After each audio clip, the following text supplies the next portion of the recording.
पाकिस्तान जिंदाबाद, पाकिस्तान।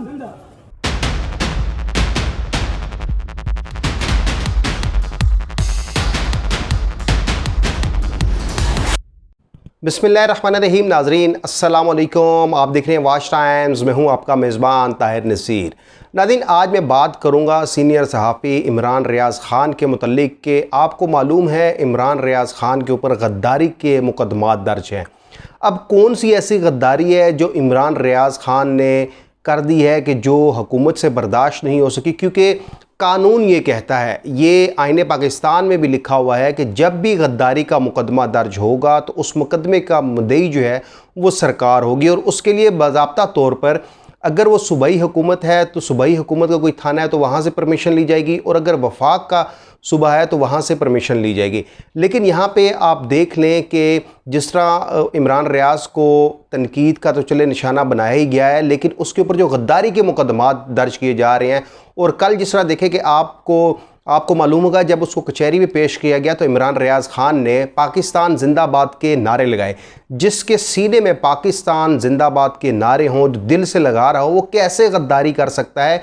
हुकूमत अब इस स्टेज पे पहुंच चुकी है कि वो जो भी इनके ख़िलाफ़ आवाज़ बुलंद करता है उसके ऊपर गद्दारी के मुकदमे दर्ज किए जाते हैं। जिस तरह PTI का लॉन्ग मार्च था तो उस पर भी 425 नंबर मुकदमा है थाना कोसार, उसमें CM KP जो अभी सिटिंग CM थे उनके ऊपर भी गद्दारी की दफ़ा लगाई गई थी। जबकि गद्दारी का मुकदमा मैंने आपको बता दिया है कि ये सरकार की मुद्दत में दर्ज होता है, और एक शख्स और एक ही वकूवे की, जिस तरह इमरान रियाज़ के ऊपर 18 मुकदमात दर्ज हैं, किस तरह उसको कभी कौन सी कोर्ट में पूरे पाकिस्तान में उसको घुमाया जा रहा है। इसके ऊपर साबिक सदर नेशनल प्रेस क्लब शकील करार साहब, उन्होंने क्या कहा कि क्या मुकदमा वाकई बनता है या इमरान रियाज़ ख़ान को सिर्फ निशाना बनाया जा रहा है ताकि सहाफ़ी जो हैं वो हुकूमत के ख़िलाफ़ आवाज़ बुलंद ना करें।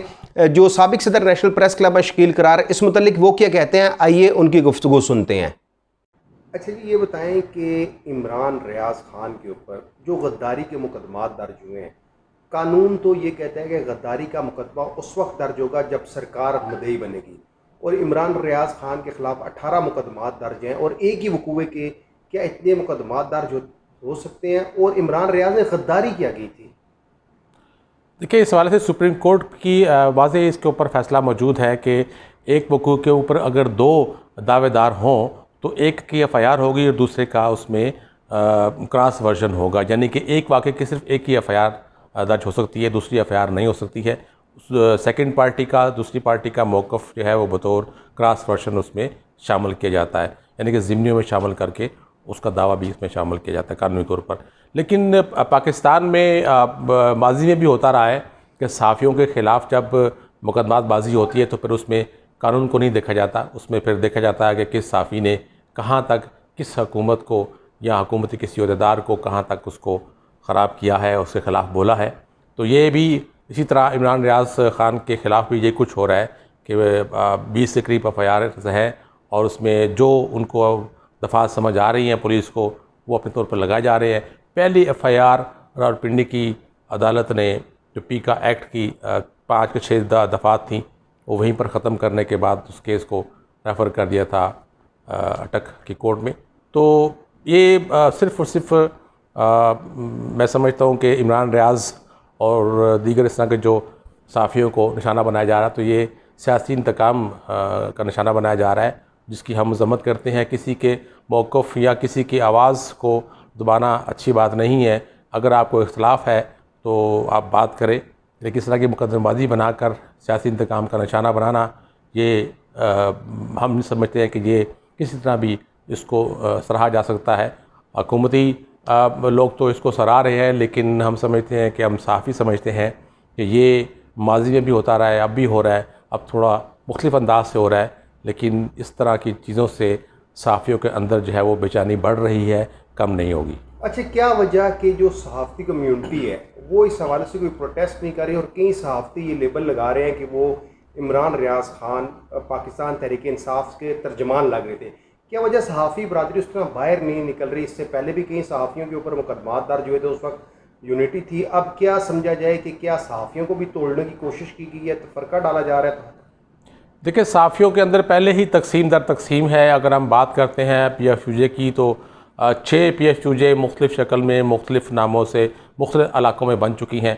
तो जहाँ पाकिस्तान में 2 तंजीमें थी, PFUJ दस्तूर और PFUJ बरना, तो आज दोनों तंजीमों के टुकड़े हो चुके हैं और मुख्तलिफ़ टुकड़ों में वो बट चुकी हैं। तो साफ़ी तो पहले ही तकसीम है। और आप माजी के रिकॉर्ड उठा के देख लें, बहुत से हमारे सहाफ़ी सहाफ़त छोड़ के वो सियासी जमातों के ना सिर्फ तर्जमान बने बल्कि उनके दौर में मुख्तलिफ़ ओहदों पर तैनात रहे और भारी तनख्वाहें लेते रहे, मरात लेते रहे। तो ये तो अज़ल से चला आ रहा है कि सहाफ़ी जो है वो अपना, अगर न्यूट्रल सहाफ़ी की बात करें तो वो अपना मौक़िफ़ तो रखता है, किसी न किसी सियासी जमात की वो उसके अंदर हमायत या उसकी सपोर्ट तो मौजूद होती है, लेकिन किसी का बाकायदा तर्जमान बन जाना और जलसे जुलूस करना वो यकीनन सहाफ़ती जो इक़दार है उसके मुनाफी है। हम उसकी तायद कभी नहीं कर सकते, लेकिन तंजीमें इसलिए बाहर निकल रही हैं कि उसकी भी एक वजह है कि जब किसी मखसूस सहाफ़ी के ख़िलाफ़ कुछ हुआ करता था तो उसका अदारा या उसके पीछे जो सियासी अवामिल होते थे वो उसको सियासी अंदाज से खेलते थे।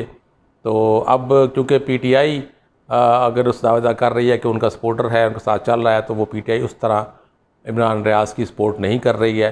सहाफ़ती तंजीमें पहले ही टूट फूट का शिकार है, मुख्तलिफ़ टोलियों में मुख्तलिफ़ ग्रुपों में तकसीम हुई है, तो वो क्या मुज़ाहरे करेंगी। तो जहाँ उनके किसी अहदेदार का मसला आएगा एक आध का, तो फिर पूरे पाकिस्तान में नारेबाजी और धरने और एहतजाज शुरू हो जाएगा। तो ये चीज़ें वाज़ेह करती हैं कि हमारे सहाफ़ियों में सियासी जमातों से ताल्लुक़ बढ़ रहा है और तकसीम इतनी हो चुकी है कि अब हम एक आवाज़ नहीं बन सके। अच्छा, इस मुल्क में ये बताएं, आप साबिक़ सदर नेशनल प्रेस क्लब भी रहे, इस मुल्क में गद्दारी और मुहब्बे वतन के सर्टिफिकेट कौन देता है? जिस तरह इमरान रियाज़ खान एक कोड में पेश होते हैं, दूसरी से तीसरी, जबकि इस्लामाबाद हाई कोर्ट ने पीका आर्डीनेंस भी उड़ा दिया था। मुहब्बे वतन और गद्दारी, ये सर्टिफिकेट कौन फराम करेगा? ये बहुत मुश्किल होता है असल में। सर्टिफिकेट तो यहाँ हम हर आदमी बांट रहा होता है, ख़ास तौर पर सहाफ़ी भी बांट रहे होते हैं एक दूसरे को, सियासी मुखालफत और पसंद और नापसंद की बुनियाद पर एक दूसरे को गद्दारी का इल्ज़ाम लगा रहे होते हैं। लेकिन असल में गद्दारी एक बड़ा संगीन लफ्ज़ है, बड़ा ही एक ख़तरनाक लफ्ज़ है, जो मैं नहीं समझता कि इतनी आसानी से किसी के ऊपर लगाया जाना चाहिए। क्योंकि ये कौन ऐसा बंदा है जो अपने मुल्क से, ख़ास तौर पर सहाफ़ी है जो है वो अपने मुल्क से इस तरह का कोई इक़दाम उठा सकता है, अपने मुल्क से, अपनी फ़ौज से।